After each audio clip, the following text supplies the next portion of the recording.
now to another big breaking news which is coming in viewers. Breaking news coming in, the Global Ayyappa Summit that is back in the focus. It's the Travancore Devasam Board which has sanctioned 3 crore from the Devasam Commissioner's surplus funds to an event management firm for organizing the Global Ayyappa Summit. This has come after the Kerala High Court order that no government fund should be used to conduct the Sangamam. Now viewers, according to the MOU which was signed between the Devasam Board and also the Indian Institute of Infrastructure and Construction on September 15. The total financial commitment that had amounted to 8 crore rupees. This had covered the infrastructural facilities, amenities and also event management services. The document also noted that the IIC sought an advance payment of 4 crore to initiate these arrangements, but 3 crore, only 3 crore was sanctioned. So that's the big news coming in at this point of time. Arpita, my colleague, is joining us on the broadcast. Arpita, can you give us more details?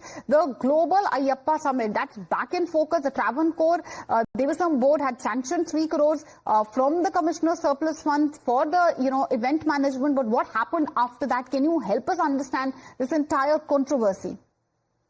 Well, yes, this Ayyappa Sangamam is back on focus because earlier, before the Sangamam was held on September 20th, there was a High Court order clearly saying that government fund or the Devasam Board fund should not be used for conducting this event, to which the Travancore Devasam Board had clearly said that they will only use fund that has been raised through sponsorship. But what we are being able to know is that the Travancore Devasam Board has allegedly misled the court over funding, and they have used, they have actually sanctioned rupees 3 crores to the management company which was responsible for the fund and other things that they were supposed to do for the event.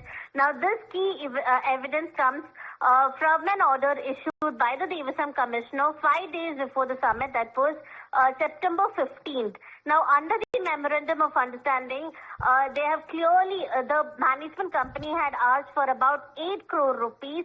The order shows that 3 crore was released as an advance from the Devasam Commissioner's surplus fund. Now, one thing that needs to be seen is that surplus funds are donations made by devotees and are not meant to be used for such purposes, and they can only use the fund from that Commissioner's fund through High Court's permission. So clearly, Devasam Board has misled the High Court, and in fact, they have also not followed the High Court order for not using or not spending public money for this Sangamam. But in fact, Devasam Board has denied these allegations, but the documents that we have received clearly shows that they have given an advance of rupees 3 crores. All right.